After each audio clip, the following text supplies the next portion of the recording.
Seguimos en ampliación de noticias y hemos escuchado en la mañana en algunas declaraciones que hiciera el candidato Nano Guerra García que todo se iba a teñir de amarillo. Bueno, pues parece que van a hacer realidad su amenaza, porque de amarillo ya se tiñó este set. Acá todos han venido con camisa amarilla, para los que no nos ven, que nos escuchan por la radio. Nos acompaña la plancha presidencial de Solidaridad Nacional UPP, que lidera Nano Guerra García, al que acompañan dos congresistas de Solidaridad, el señor José Luna Gálvez, candidato a la primera vicepresidencia, y el congresista Gustavo Rondón, candidato a la segunda vicepresidencia. Bienvenidos todos, señores, gracias por acompañarnos.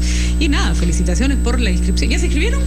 Sí, ya se inscribieron, ¿cierto? Claro, de ahí venía la amenaza de que todo se iba a volver amarillo, que no nos vayamos acostumbrando al color, ha dicho Nano Guerra García. La playa ahora la pinten de amarillo, pues, ¿no? Ya un poquito de azul y... El amarillo es un color llamativo, pues interesante, ¿no? Castañedista también. Bueno, ¿cuáles son lo primero que le vamos a preguntar, señor Guerra García, que es la pregunta de rigor? Es la última vez que lo entrevistamos, usted era candidato del movimiento humanista. Hoy día viene como candidato de Solidaridad Nacional.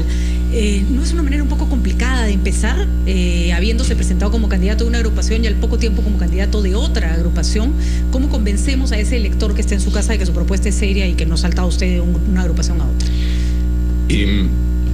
Las maneras complicadas para empezar son las maneras en las que empiezan los emprendedores en nuestro país.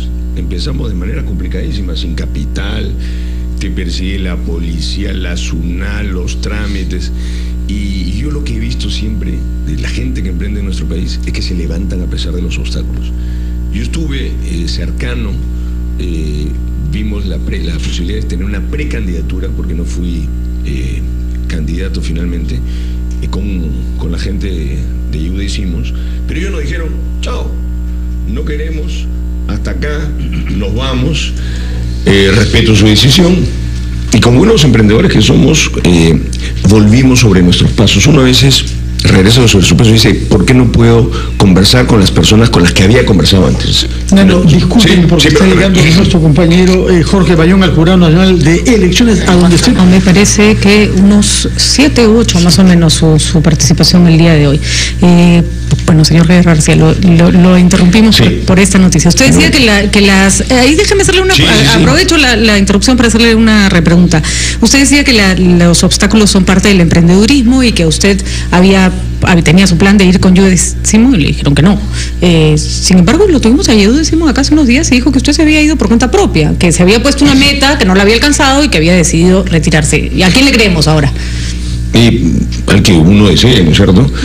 Yo no voy a hablar mal de Ayuda. Él abrió su casa, nos recibió y luego cambiaron de opinión. No tengo ningún problema. Y mi abuelo decía, nunca te quedes donde no te quieren, hijito.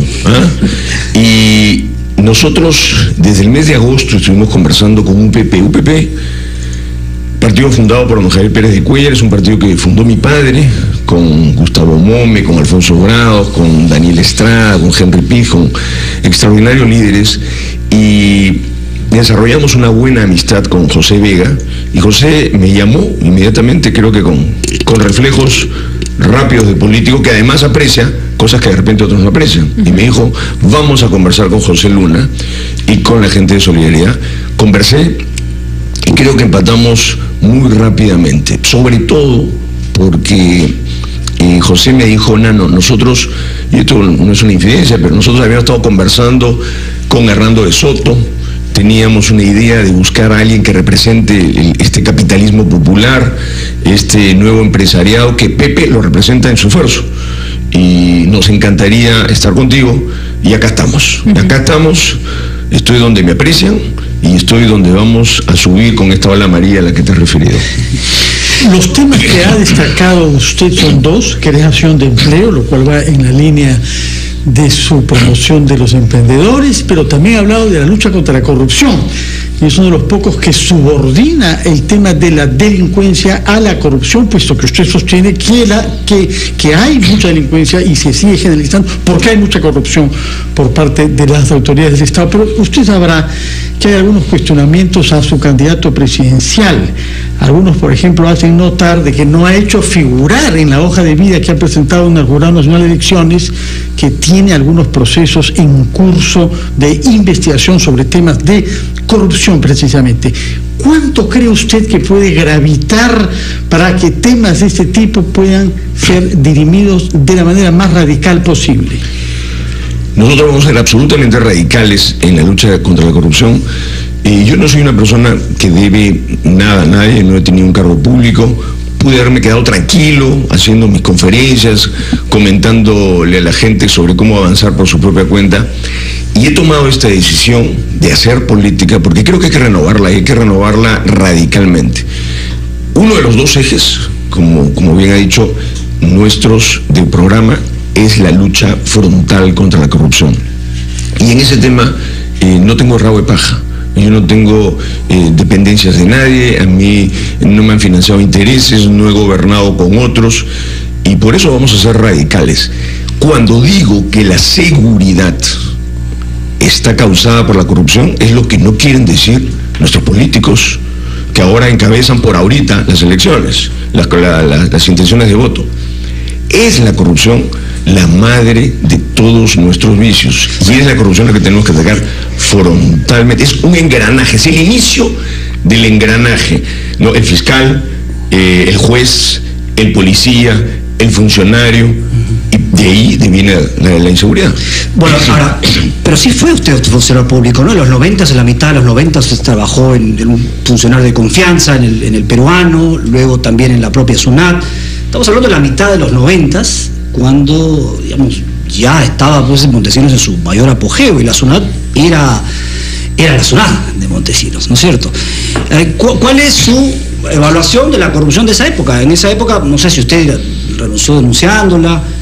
A ver, ¿cómo explica esa parte de su currículum? Ojo, cuando tú dices en esa época ya estaba Montesinos, no se puede deducir y decir, estabas asociado. Yo trabajé en el diario El Peruano, tenía 27 años cuando... Además, se sabía, Cantuta, Barrosalto, todo eso era conocido. Y es el diario oficial del Estado. Y trabajé porque yo estudié Derecho, soy bachiller en Derecho, y hicimos un proyecto que buscó reformar ese diario. Me aparté de ese diario y de la dirección encargada que me dieron por 3 meses, precisamente por temas en los que me pidieron a mí, me dijeron, ¿por qué no usas estas bobinas de papel para darle a otros periódicos? Y dije, no, hasta acá nomás. Colgado el teléfono, apenas renuncié, y llamé al entonces jefe de la SUNAT, a quien conozco desde que era chico, desde que era joven, Adrián Revilla, un hombre intachable. Le dije, Adrián, me estoy yendo del Peruano y quisiera ver si que tú deseas a un jefe de comunicaciones. Cuando fui jefe de comunicaciones, trabajé de manera incansable porque la SUNAT pudiese informarle a los contribuyentes cómo deben de pagar sus impuestos. ¿La SUNAT de la mitad de los 90 era una SUNAT intachable? Adrián Revilla es un hombre intachable, y cuando nosotros hemos trabajado juntos, te aseguro que no ha habido ninguna injerencia. Y cuando yo me retiré de la SUNAT, me retiré precisamente porque mi padre era congresista de UPP y hubieron presiones para que yo deje mi trabajo, mi empleo, y me fui, salí. A ver. Y ahí hay otras anécdotas que algún día contaré de más detalle. Nos gustaría escuchar también a los congresistas. Simplemente le quiero hacer una pregunta más antes de parecer malcriada. Me disculpan, congresistas, ahorita escuchamos su posición, que me parece importante. Para cerrar estas preguntas que estaba haciendo Armando, se siente que su discurso es tajante, pero no se siente consecuente. Porque y se lo digo porque las apreciaciones que me llegan por redes sociales y que me piden que por favor haga preguntas también en ese sentido. Cuando usted dice no a la corrupción y vamos a luchar tajantemente contra la corrupción, mucha gente se pregunta ¿y cómo va en el partido de Comunicore? O con las disculpas del señor Luna, que tendrá las posibilidades de aclarar también el asunto, lleva de presidente a una persona cuestionada que tuvo problemas por contratación de personal en el Congreso. Cuando dice no a la dictadura de Fujimori, uno pregunta, bueno, ¿y cómo se le ocurrió encabezar el diario oficial, que era uno de los órganos de información de un gobierno dictatorial? Lo mismo lo de la SUNAT.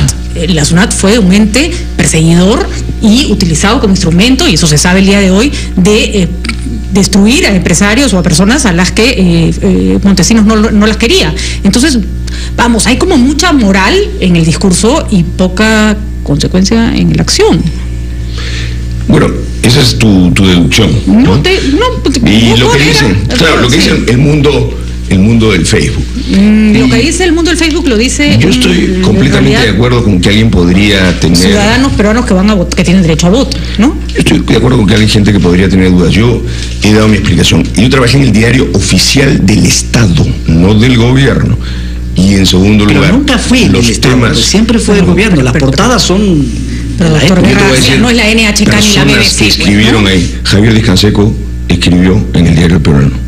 Luis Alberto Sánchez escribió en el diario En la época de El Fujimori, Peruano. no pues, no. En la época Yo de los Fujimori, invité. Y yo le he hecho entrevistas a don Armando Villanueva en el diario El Peruano. Tuve el honor de hacer la última entrevista a Taus en el diario El Peruano. Hicimos un diario que si uno lo ojea bien, lo ve bien, un diario cultura. Pero no me voy a meter ese detalle. Tu pregunta ha sido bien concreta. ¿Pueden haber cuestionamientos de estas formas? Pueden haber. Nosotros vamos a... La gente en nuestro país sabrá leer quiénes hacen propuestas diferentes, frontales, y saben leer a las personas. El tema de Pepe Luna lo hemos conversado, yo le pregunté, pero creo que es Pepe el que puede explicarlo clarísimamente. Justamente ahí queríamos redireccionar la pregunta, congresista Luna. ¿Cómo hacemos para que la propuesta anticorrupción que presenta Nano Guerra García no choque contra Comunicore y contra su problema en el Congreso? Un momentito, vamos a aclarar las cosas, ¿eh? Comunicore se ha tratado en la Fiscalía, el Poder Judicial, hasta en la Suprema, hasta en el Tribunal Constitucional. Eso está totalmente aclarado. Los enemigos que quieren hacer un cuento de eso, que lo sigan haciendo. Pero hay varios funcionarios procesados. Que sigan procesados y que se vayan a la cárcel y que se vayan presos. Señor Luna, a ver, para que se vayan a la cárcel y que se vayan presos porque acá lo que se trata no es de indignarnos, sino de que las personas entiendan la validez de las propuestas. Es que sí, yo le pregunto, déjeme por favor terminar, pues. Solo para que precise ese punto. Si usted no me deja... Si usted no me deja preguntar, no podemos aclarar el punto. A ver, usted acaba de decir que eso fue procesado, pero bajo la gestión de Castañeda, que asumamos no tiene ninguna responsabilidad porque así lo ha decidido el Poder Judicial, estuvo la mayoría, cantidad de gerentes contratados por él, escogidos por él, que robaron durante un montón de tiempo. ¿Qué nos asegura que en un presunto probable gobierno de Solidaridad Nacional no vuelva a pasar lo mismo? Se le llena de rateros y bueno, yo no tuve nada que ver. Pero por eso, primero definamos pues. Entonces el Poder Judicial, la Fiscalía, el Poder Judicial, todos los niveles del Poder Judicial y hasta el Tribunal Constitucional ha indicado que no tiene nada que ver Lucho Castañeda. Todos sus gerentes sí. Eso está en juicio. Ah, ya, bueno, no sé, para aclarar. Y si tienen algún tema que se vayan presos, ¿eh?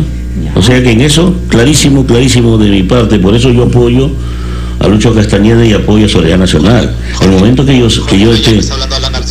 Como si disculpe, congresista, vamos a tomar contacto con Jorge Bayón.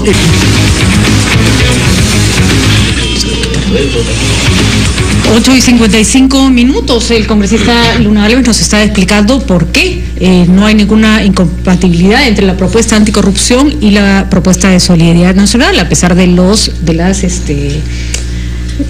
digamos, recelos que se puede tener por el caso Comunicore, o por lo que todavía no hemos escuchado su explicación, señor Luna, ¿en qué quedó en las acusaciones de contratación en el Congreso de la República? Bueno, yo quisiera decirles que existe un informe de la Comisión de Ética elaborado por el equipo técnico de la Comisión de Ética y que dice claramente que estos señores la universidad no se benefició, la universidad les pagaba sus sueldos como cualquier profesor, cualquier profesional que tenemos miles de profesores, son uno de los profesores más que les pagaba la universidad y les sigue pagando.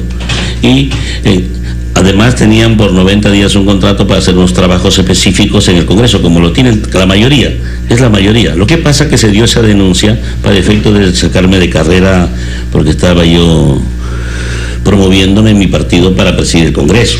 Ese era el tema. Entonces, cuando se aclaró eso, la comisión dio su informe, entregó su informe, era absolución total.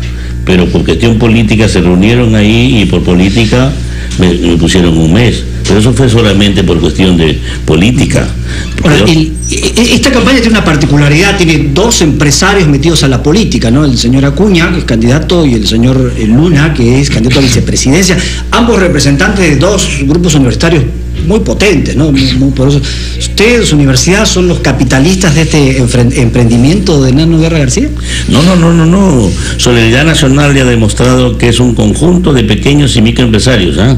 Son cientos los pequeños empresarios que yo le podía decir nombres. ¿Su universidad va a colaborar con...? Sí, va a colaborar con la campaña ahora que estoy en la plancha. ¿Cómo así? Yo voy a colaborar principalmente. Yo soy un empresario que tiene empresas. Las universidades pagan 30% de impuesto a la renta. Las universidades tienen utilidades y yo tengo utilidades. Entonces yo voy a invertir en la campaña y como estoy en la plancha tengo que invertir en la plancha y voy a invertir mi propio dinero, no dinero de ninguna universidad ni nada, es mi propio dinero. Entonces, lo que se tiene que decir, no sé Acuña cómo lo estará haciendo, pero mis universidades son empresas, sociedades anónimas que pagan los impuestos. ¿Acuña está actuando como usted, más o menos, por lo que usted ve? No sé, interiormente no sé cómo está manejándose él, pero yo manejo las cosas totalmente diferentes. Los paneles que tengo los pago yo. A ver, con mis utilidades. Eso me gustaría que aclaremos, porque hemos estado revisando información que ha salido en el portal Convoca y también en La República, que da cuenta de algunos casos que creo que debería explicarse. Primero, que usted compró una vivienda que no declaró en sus declaraciones juradas y que la vendió en tiempo récord al 8% de su costo original a la exgerente de la Universidad de Telesub. No tiene una vivienda que nos quiera vender a nosotros el 8% de eso. No, esa información que tiene fue un panfleto que han puesto, porque totalmente falso, casi toda esa información es falsa. A ver, ¿ya? Entonces, esa no es una explicación para un portal de investigación, y un diario como La República tendría que probarnos que es falsa. Según la información que tenemos, sus empresas contrataron con el Estado por una cantidad de más de 290.000 soles en los últimos años. Pero lo curioso es que empresas a las que usted está ligada o de las cuales sus hermanos son gerentes. Lo curioso es que se trata de empresas que antes no habían contratado con el Estado. Totalmente falsas. En 20 años, 200 y tantos mil no han contratado, o sea que mensualmente ni 5.000 soles. Totalmente falso. A ver. O sea que es un bluff nada más. Alguien pagó por eso, definitivamente, pero ya ni contestarle, porque es más falso y es irrisorio ya eso. Usted se quedó tirado ahí. Era para denunciarlos con mis abogados, pero era ya tan irrisorio. No lo he hecho. Nos queda poco tiempo. Yo quisiera que el señor Rondón nos diga cuál va a ser su participación. Usted es presidente de la Comisión de Fiscalización de nuestro Congreso. ¿Y quería haber fiscalizado con rigor? Bien, primero que nada yo quiero agradecer piel a piel con ustedes, agradecer la invitación a Armando, a Patricia y a Fernando. Creo que yo en la plancha voy a poner mi granito de arena desde mi condición de médico. Yo soy médico geriatra. La salud, ustedes ven, basta ir a una emergencia y ver lo horroroso que está, ¿no es cierto? Y allí hay que trabajar mucho. En los programas de adulto mayor, yo quiero ver mucho la parte de la ONP, quiero ver la 19.990, la 2530, pensiones que realmente son desgarradoras, por poner un término, y obviamente en el plano de la anticorrupción, sí, muchas propuestas, y creo que sí hemos llevado adelante muchos procesos. Por ejemplo, nosotros vimos el caso de Coteva, en el primer periodo de Coteva, lo de Cajamarca, lo de Alexis Humala, lo de Ancash, todo ello se inició en el primer periodo. En el segundo periodo que estoy llevando estamos con el tema de los pañales, que ya el informe salió, hay inclusive una propuesta de acusación constitucional, después hay el tema de las agendas, que debemos terminarlo ahora en febrero, el tema de Burga, la Federación Peruana de Fútbol con la FIFA, y también a algunos gobiernos regionales como Loreto, Arequipa, Tumbes, o sea que sí hay muchas cuestiones que se está trabajando, y creo que en el justo medio, como muchas veces hemos conversado, ¿no? A mí me gustaría que el congresista Luna simplemente nos precise, porque el portal Convoca, por si acaso, trabaja con datos de los portales públicos, información pública, no se la inventan. Usted los puede denunciar si quiere, pero es que este punto me parece importantísimo. Su hermano, que es Juan Luna, dio servicios a entidades públicas por un monto de 96.840 soles. Es su hermano que tenía más contratos con el Estado. Él fue miembro fundador de Telesub, sus empresas, y militante de Solidaridad Nacional hasta abril del 2015. La mayoría de sus contratos fue con la Municipalidad de Independencia, cuando la alcaldía fue asumida por Evans Cifuentes, quien también formó parte del partido hasta marzo último. Entonces, la pregunta simplemente, congresista, es, me parece fantástico que si toda esta información es falsa, la aclare, pero ojo que estamos hablando de un portal que maneja información pública, sería bueno que se aclarara con más datos. Yo le voy a decir una cosa. Ahí ese periódico, que alguien debe haber pagado por ese informe, por esa suma de información, dice que las empresas del doctor Luna contrataron con una empresa mía contratado con nada. Ahora que se dice que uno de mis hermanos, creo que está preso, que vea su tema personal. Pero los hermanos de los funcionarios no pueden contratar con el Estado. Que le digan a ese señor, a ese señor de mi hermano, que no lo veo, y que le digan a los que le han dado. Pero no me metan con mi empresa, que yo, José Luna. Pero usted no es dueño de Telesub. Ninguna de mis empresas está. ¿Telesub es su empresa? Así es. Así es. Y ninguna de mis empresas tiene que ver con el Estado. Que mi hermano haya contratado, que lo vean a él, pues. Que entonces ya no necesariamente es falso, sino es un tema de su hermano. Es que él dice, que la información dice que las empresas, el doctor Luna, yo. Pero lo que pasa es que es socio fundador de Telesur, pues, señor. Entonces, por favor, yo. Tampoco es un hermano que no conoce. Solo sol. Ni cobro ni nada. Lucho contra la corrupción. Me he trabajado y he empezado de vendedor ambulante a lo que he logrado. Entonces que metan preso a su hermano ya. Y que lo metan preso a todos los corruptos. Y justamente por eso estamos en esa línea.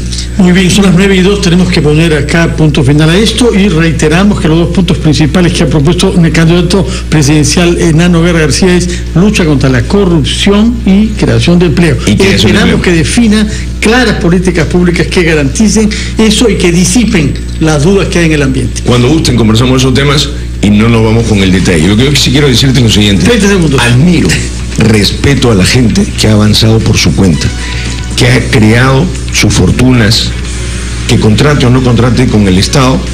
Cuando hay funcionario no hay que contratar con el Estado. Pero lo que tenemos que entender es que avanzar, tener recursos propios, contratar con el gran comprador en el Perú que es el Estado, no es un delito. Bueno, sí, es un delito cuando la ley lo impide, señor García, vamos. Si no, su hermano mañana se hace millonario si usted es presidente, de eso no se trata. No va a entrar en eso.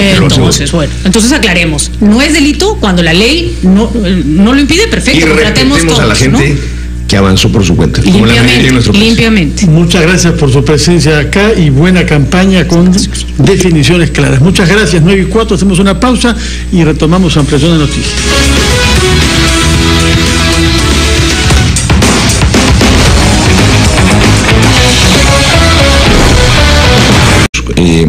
Volvimos sobre nuestros pasos. Uno a veces regresa sobre su paso y dice, ¿por qué no puedo conversar con las personas con las que había conversado antes? No, discúlpenme porque está llegando nuestro compañero Jorge Bayón al Jurado Nacional de Elecciones, a donde estoy. Me parece que unos 7 u 8 más o menos su participación el día de hoy. Bueno, señor García, lo interrumpimos por esta noticia. Usted decía que las... Ahí déjeme hacerle una... Aprovecho la interrupción para hacerle una repregunta. Usted decía que los obstáculos son parte del emprendedurismo y que usted había tenido, que le vamos a preguntar, señor Guerra García, que es la pregunta de rigor, es la última vez que lo entrevistamos, usted era candidato del movimiento humanista. Hoy día viene como candidato de Solidaridad Nacional. ¿No es una manera un poco complicada de empezar, habiéndose presentado como candidato de una agrupación y al poco tiempo como candidato de otra agrupación? ¿Cómo convencemos a ese elector que está en su casa de que su propuesta es seria y que no salta usted de una agrupación a otra? Las maneras complicadas para empezar son las maneras en las que empiezan los emprendedores en nuestro país. Empezamos de manera complicada.